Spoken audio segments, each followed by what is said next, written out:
Coach Prime and the Buffs are back home after their first loss of the season last week at Oregon. Deion Sanders 3-1. Colorado Buffaloes welcome the reigning Heisman Trophy winner Caleb Williams and the undefeated 8th-ranked USC Trojans to Folsom Field once again as 3-touchdown underdogs. Buffs quarterback Shedeur Sanders was harassed all day by the Ducks defense last week, but against a Trojans passing defense that has been porous at times, this is a chance for him to bounce back with the help of wide receiver Jimmy Horn Jr. Yeah, Chris, Shedeur was bombarded by the blitzing Ducks last week as he was sacked 7 times. Against the yet-to-be-proven USC D-line, he should have more time to throw to one of his best weapons in Horn. Horn was a key weapon for the Buffs during their 3-0 start, catching 26 passes for 247 yards.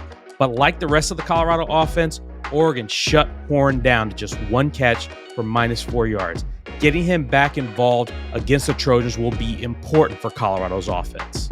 Yeah, look, Horn has the second most catches for the Buffs this year, and those steady hands will be an asset this Saturday. USC head coach Lincoln Riley's offense can obviously score in the air, but the Trojans have really developed their ground game this year, headlined by South Carolina transfer running back Marshawn Lloyd. He is my USC player to watch in this one. Lloyd comes into this game averaging 8.9 yards per carry. Last week against Arizona State, Lloyd ran for 154 yards and a touchdown on just 14 carries. His role is clearly increasing week to week. Yeah, Lloyd's presence with the ball in his hands is undeniable, and he'll be running the ball against a defense that surrendered 240 rushing yards last week. Colorado defensive coordinator Charles Kelly absolutely needs his defensive line on point this week, which is one of the keys to success for Colorado. Colorado has to have a better defensive line presence than they did against the Ducks. Oregon's offensive line pushed them around, and the Ducks ran at will as a result. If Colorado's going to keep up in this game, they need to at least hold their own in the defensive front and create some negative plays for USC. My second key is a quick start. Colorado got shut out in the first half by the Ducks, which was the first time that's happened this season.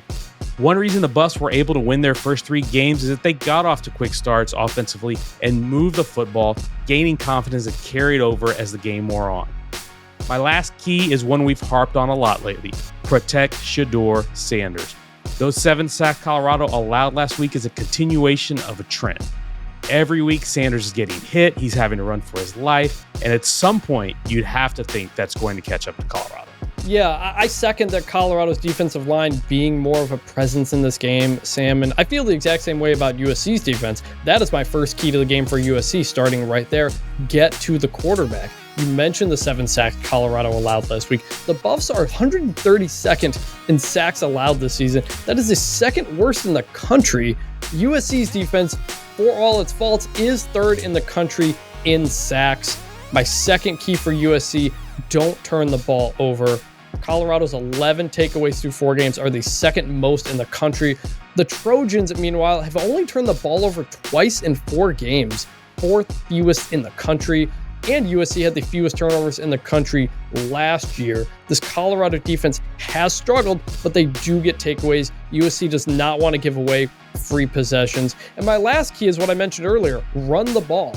As a team, USC is number 2 in the country in rushing at 6.9 yards per carry, only behind Oregon. And we saw what the Ducks did last week. Colorado is 125th in rushing defense. I expect USC to be able to run the ball in this one.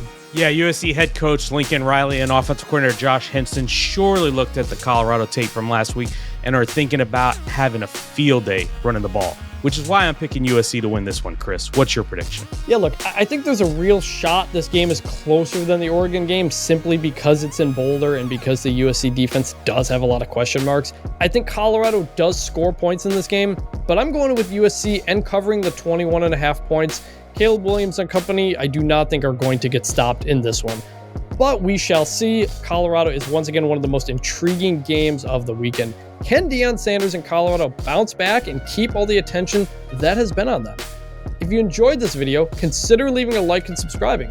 Let us know your game prediction in the comments. And if you have a suggestion for our next preview video, let us know there too. Check out Until Saturday on Apple, Spotify, or your podcast player of choice. Those links are in the description below. From Chris Vannini, he's Sam Kahn Jr. Thank you for watching, and we'll see you in the next one.